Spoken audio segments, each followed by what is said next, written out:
Oh, hi. Welcome to Ain't Nobody Got Time for That, taking care of your body systems. My name is Deborah, and I'm here with my cup of tea, and we will talk about that in a minute. But we are going to talk about, if you guessed it, digestion. Before we begin, I have to tell you I am no doctor, nurse, or a medical personnel, so we do have a disclaimer. And it is basically saying that the information shared today is for educational purposes only. It has not been evaluated by the FDA, and it is not to be used to diagnose, treat, prevent, or cure any disease. So with that being said, let's get started. One more tip. Good stuff. Okay. So what is digestion? What is it? What is this system that we're talking about? And basically, we're going to work our way through it. Basically, the digestive system is a group of organs working together to convert food into energy and nutrients to feed our entire body. The digestive tract, also known as the gastrointestinal tract, also known as the GI tract, is the long twisting tube that begins in your mouth and ends in your anus.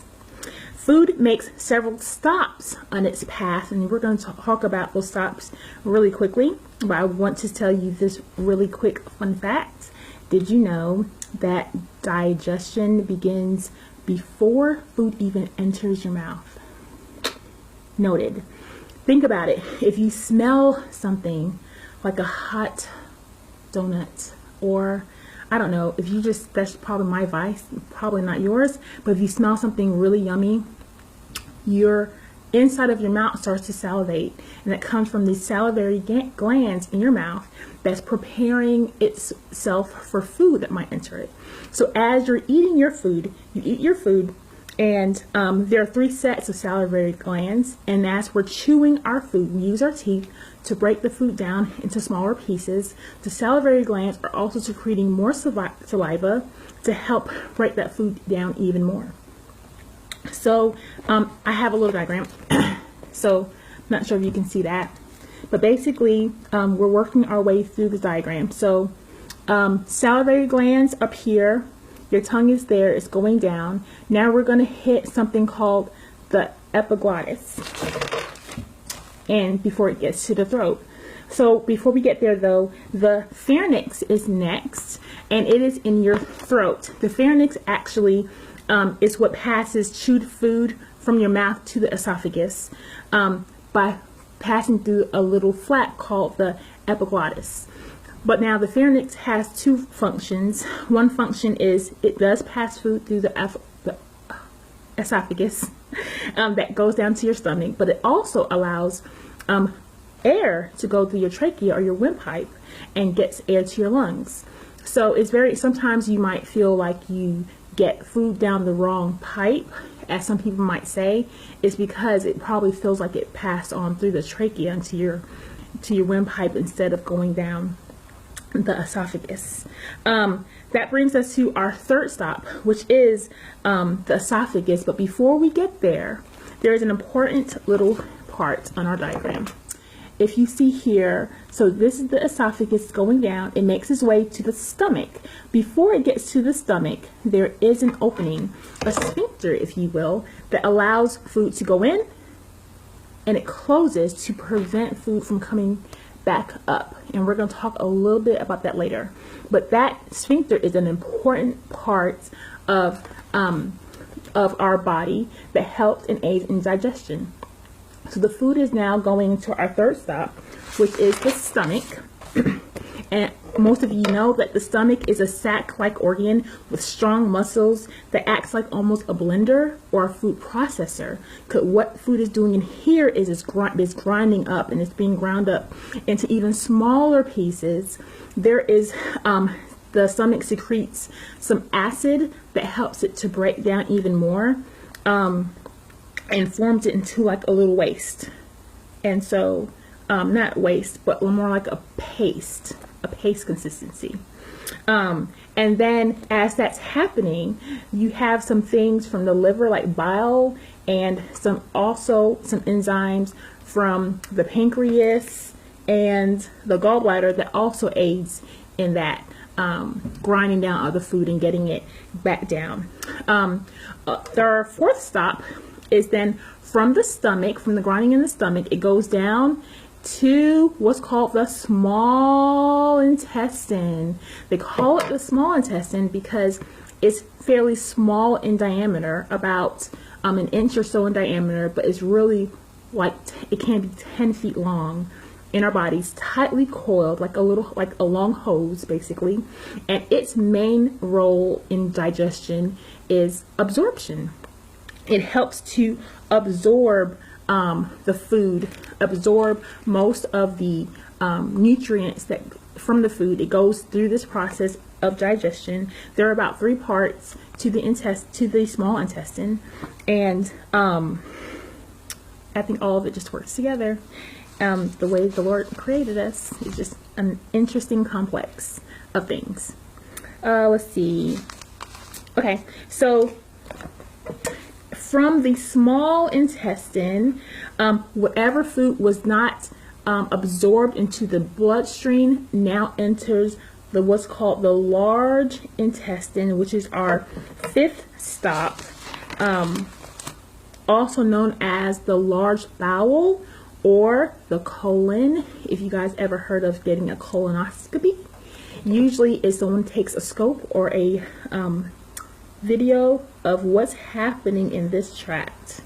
There are about 5 parts to the large intestine, and the large intestine's job is works to processing the waste so that the excretion of waste is easy and convenient. Now, it's not always easy and convenient, as we know, and we're going to talk a little bit about some reasons why. But after it, according to research, it takes about 36 hours for stool or waste to get through the colon. So that's just I guess a fun fact that I did not know. And once it leaves the large intestine or the colon, it goes into the rectum, which it holds there until your body or your nervous system lets your body know it is time to release it, and your waste comes out of your anus. So that was a little mini, I guess, understanding of the functioning of our body. So what happens when it is not functioning correctly or up to optimal functioning, I guess you can say? There are so many different disorders of the digestive system. I am not going to go into a lot of them. I'm honestly going to talk about maybe 2 or 3 of them, the ones that kind of hit the most, or ones that I hear the most about. One of them is GERD, which stands for, it's an acronym, it stands for gastroesophageal reflux disease. I probably messed up that E. It has to do with the esophagus. Also known as reflux, also known as heartburn. And you're probably wondering, heartburn, why would they call that heartburn? For those of you, we talked about the sphincter earlier. It is the little sphincter that opens and closes the beginning of the stomach. It allows food to go in, but it also closes to prevent food from coming out. Well, sometimes there is something going on at this spot, and it allows that food that's been grinding up and mixing with the acid and the other enzymes in your stomach, it causes it to go back up past that sphincter, up your esophagus, and what that does is it causes a burning sensation in your chest, hence the name heartburn. It really had nothing to do with our hearts, but it feels like a burning sensation close to our heart. And another disorder, or something that can feel like your body is not being supported fully, is constipation, and that is the opposite of a normal functioning. Is when either the waste is stuck somewhere in the large intestine, in the rectum, or maybe it's not getting the proper signals back to our brain to let our brain know that yes, it's time to release the stool. That does happen. And so we're going to talk a little bit about ways to help that. And the last one I wanted to talk about was one that's very common. The most common one that I hear about is gas, pains, and bloating. Okay, it's usually caused by fermentation of undigested food in the large intestine. The fermentation produces gas which bloats the intestines, and so that goes right back to most of this happening in this area. And so this the unfermented food is in there, or the fermented food is in there, causing lack of proper digestion. And it's causing it to just be bloaty, feeling just bigger than you are, uncomfortable. It can cause pains that comes in you. So what are some things that we can do to help our bodies to support these areas in us, in our digestion, to help alleviate some of these symptoms? There are some very natural things we can do, and let's talk about some. One, exercise. Simple walking. Walking can help break up gas, pains that might have accumulated in our intestines. Get moving, kind of moving around. It helps. It will help so much.